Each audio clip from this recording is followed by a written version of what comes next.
Vamos então falar de solidariedade europeia. A União Europeia, convém dizê-lo desde já, é uma construção fundada na noção de economia social de mercado. O pleno emprego, o progresso social, a inclusão social, a proteção social, a solidariedade e a coesão social fazem parte dos seus objetivos prioritários. Isto estão expressos no Tratado da UE. Com efeito, nos termos do Tratado, a União Europeia deve ter em conta os objetivos de atingir um nível elevado de emprego, de garantir uma proteção social adequada e de lutar contra a exclusão social quando define e põe em prática todas as suas políticas. O Tratado contém ainda uma Carta dos Direitos Fundamentais da União Europeia, vinculativa para todas as instituições da União Europeia, bem como para os Estados-membros quando estes aplicam a legislação europeia.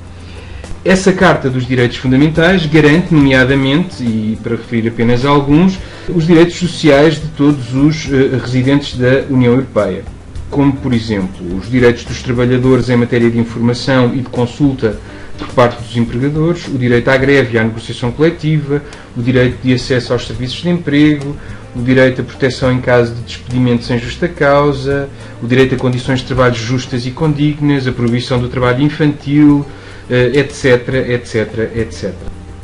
Andando agora para a questão da inclusão social, começaríamos por dizer que a União Europeia conta atualmente com cerca de 116 milhões de pessoas a viver abaixo do limiar de pobreza ou em risco de pobreza e de exclusão social, o que corresponde a cerca de 23% da população total.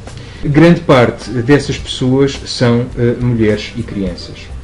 Além disso, mais de 8% dos europeus vivem em condições de grave privação material, não podendo adquirir bens que muitos de nós consideram essenciais para usufruir de um nível de vida decente na Europa, como, por exemplo, usufruir de aquecimento adequado, fazer face a despesas imprevistas, ter máquina de lavar a roupa, telefone ou automóvel.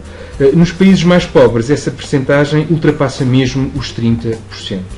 Para além disso, cerca de 10% dos europeus em idade de trabalhar vivem em agregados familiares onde nenhum dos seus membros trabalha. Esta foi uma situação que se agravou claramente com a crise económica e que é considerada inaceitável no século XXI. Nessa medida, um dos principais objetivos, como já tivemos a oportunidade de ver em módulos anteriores, da Estratégia Europa 2020 é, por conseguinte, tirar da pobreza pelo menos 20 milhões de pessoas até ao final da década.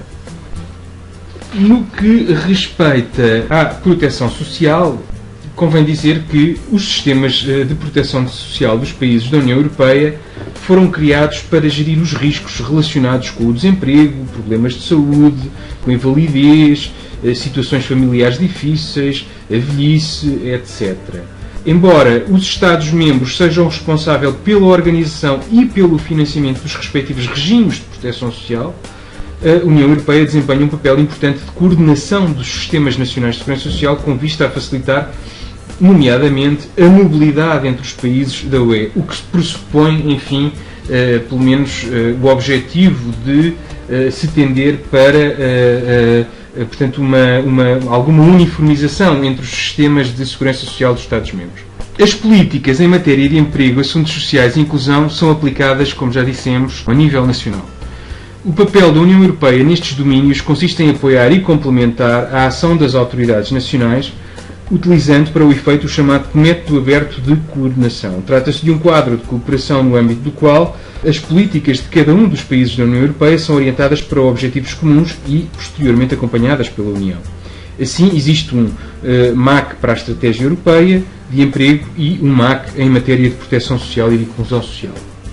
Ao abrigo do Tratado da União Europeia, os sindicatos e as organizações patronais podem renegociar acordos a nível da União Europeia em certos domínios, como as condições de trabalho e a saúde e segurança no local de trabalho. Esses acordos podem ser equiparados à legislação europeia e aplicados como tal. Alguns acordos concluídos a este nível entre parceiros sociais sobre questões como a licença parental, os contratos a termo e o trabalho a tempo parcial já foram integrados na legislação europeia. Ainda dentro dos instrumentos de intervenção, e podemos agora falar dos instrumentos jurídicos. A UE adota a legislação que define requisitos mínimos aplicáveis em toda a União em matéria de inclusão e proteção social e os Estados-membros transpõem de seguida a legislação da UE para a legislação nacional e asseguram a sua aplicação, garantindo assim o mesmo nível de proteção dos direitos e obrigações em toda a União Europeia. Em conformidade com o princípio da livre circulação consagrado no Tratado, qualquer cidadão europeu tem direito a, por exemplo, procurar emprego noutro país da União Europeia, trabalhar noutro país da União Europeia sem necessidade de uma autorização de trabalho, residir noutro país da União Europeia enquanto procura emprego nesse país, permanecer nesse país mesmo depois de perder o emprego, ou beneficiar do mesmo tratamento que os cidadãos do país em questão no que respeita ao acesso ao emprego, às condições de trabalho e a outros benefícios sociais e fiscais. Os cidadãos europeus podem também transferir certos tipos de cobertura médica e de segurança social para o país da UE onde pretendem procurar emprego. Podem, para além disso, igualmente obter o reconhecimento das suas qualificações noutro país da União. De resto, a legislação da União Europeia assegura o cumprimento de requisitos mínimos em matéria de saúde e de segurança no trabalho em qualquer setor de atividade, público ou privado. Passemos agora aos instrumentos financeiros. O Fundo Social Europeu, o FSE, como é mais conhecido, é um dos fundos estruturais da União Europeia e é, sem dúvida alguma, o mais conhecido. Foi criado em 1957 com o objetivo de reduzir as disparidades em matéria de prosperidade e de nível de vida entre os países e as regiões da União Europeia e representa cerca de 10% do orçamento total da União Europeia. O Fundo Social Europeu financia dezenas de milhares de projetos em toda a União. As verbas são repartidas entre todos os países e regiões e visam em particular as regiões cujo desenvolvimento económico está menos avançado. Entre 2007 e 2013, perto de 10 milhões de pessoas terão beneficiado todos os anos de medidas financiadas pelo FSE, que terá disponibilizado cerca de 76 mil milhões de euros aos países e regiões da União Europeia, complementando assim os financiamentos públicos nacionais, que foram cerca de 36 mil milhões de euros. O Fundo Social Europeu apoia medidas como, por exemplo, a aprendizagem ao longo da vida e formação dos trabalhadores, o apoio às empresas e aos trabalhadores afetados por reestruturações, a redução do abandono escolar e concessão de um apoio específico aos jovens desempregados, a integração dos mais desfavorecidos no mercado de trabalho, reformas dos sistemas de ensino e de formação, o apoio nas capacidades dos parceiros sociais e das organizações não governamentais, a melhoria da administração e dos serviços públicos. Isto para referir apenas alguns. De seguida, falamos então de um outro instrumento bastante importante, o pacote de emprego, que mais não é que o pacote de medidas e propostas adotados pela Comissão Europeia em 2012, na consequência do agravamento da crise económica internacional que vivemos, e define formas de incentivo ao recrutamento através de medidas a adotar pelos países da União para reduzir os impostos sobre o trabalho e reforçar o apoio à criação de novas empresas.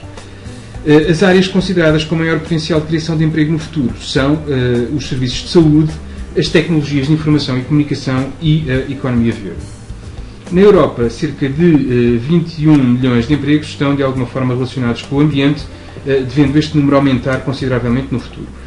Segundo um inquérito Eurobarómetro realizado em 2011, 78% dos europeus consideram que a luta contra as alterações climáticas pode dinamizar a economia e criar emprego. A União Europeia vai investir 105 mil milhões de euros para tornar uma série de setores económicos mais ecológicos e promover novas oportunidades de emprego numa economia hipocarbónica e sustentável. Criado em 2006, um outro instrumento, o Fundo Europeu de Ajustamento à Globalização, intervém em caso de despedimento de pelo menos 500 trabalhadores por motivos ligados à globalização, numa empresa ou num setor de uma dada região, quando esse despedimento é passível de ter um impacto significativo na região ou no setor em causa. Em 2011, o FEG ajudou mais de 21 mil trabalhadores a encontrar um novo emprego ou a adquirir novas competências. Desde o seu lançamento, cerca de 91 mil trabalhadores despedidos beneficiaram do apoio do FEG para receber formação, procurar emprego e outros tipos de apoio. Em 2011, este fundo canalizou um montante total de 128 milhões de euros para financiar medidas destinadas a ajudar trabalhadores despedidos em 12 países da UE.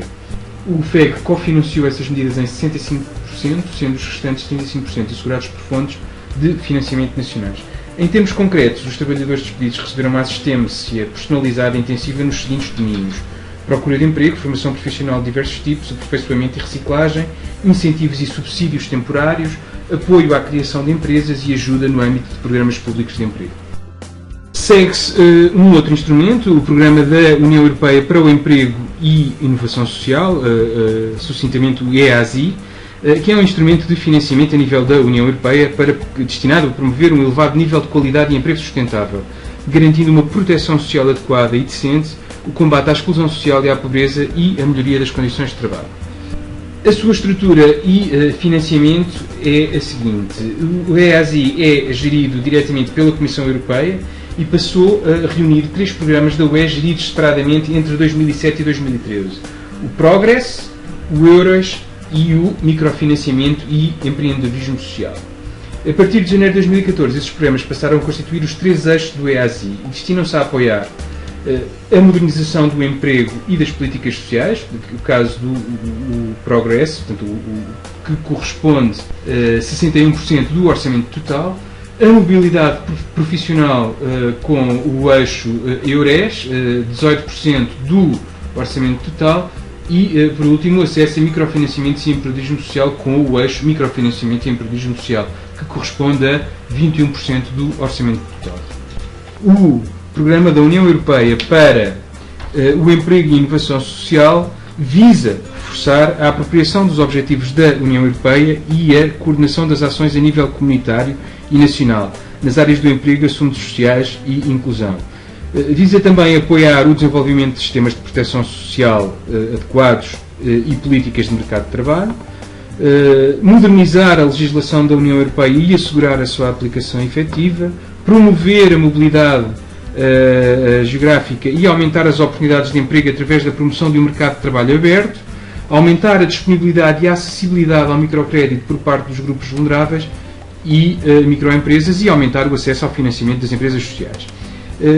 Na prossecução destes objetivos que acabei de referir, o EaSI irá prestar especial atenção aos grupos vulneráveis, como os jovens, promover a igualdade entre mulheres e homens, combatendo discriminações de género, promover o emprego sustentável com elevado nível de qualidade e garantir, por último, a proteção social adequada e decente, combater o desemprego de longa duração e lutar contra a pobreza e exclusão social. Resta-nos agora falar da Estratégia Europa 2020 e do que é que ela comporta no âmbito desta área da solidariedade e do emprego e da proteção e inclusão social. Como já foi referido, a Estratégia Europa 2020 para um crescimento inteligente, sustentável e inclusivo define metas, grandes objetivos, como lhe chama, para ajudar pelo menos 20 milhões de pessoas a saírem de uma situação de pobreza e exclusão social e aumentar para 75% a taxa de emprego da população entre os 20 e os 64 anos. Para além disso, as iniciativas emblemáticas desta Estratégia Europa 2020, designadamente a Plataforma Europeia contra a Pobreza e a Exclusão Social e a Agenda para Novas Competências e Empregos, contribuem para a consecução dessas metas. O Semestre Europeu proporciona um enquadramento político para orientar e fazer o acompanhamento das reformas económicas e sociais dos países da UE. Já falámos dele noutros módulos. Ele tem em vista atingir as metas da Estratégia Europa 2020. É para isso que se destina. Os desafios e as soluções propostas refletem-se nas recomendações específicas depois dirigidas a cada país. Dado que as políticas sociais fazem parte integrante da Estratégia Europa 2020, a Comissão também apoia os esforços dos países para fazer face aos desafios sociais através de medidas previstas na Plataforma Europeia contra a Pobreza e a Exclusão Social e no pacote de investimento social e dos fundos europeus, nomeadamente, como o bem conhecido e já referido atrás, com algum detalhe, o Fundo Social Europeu.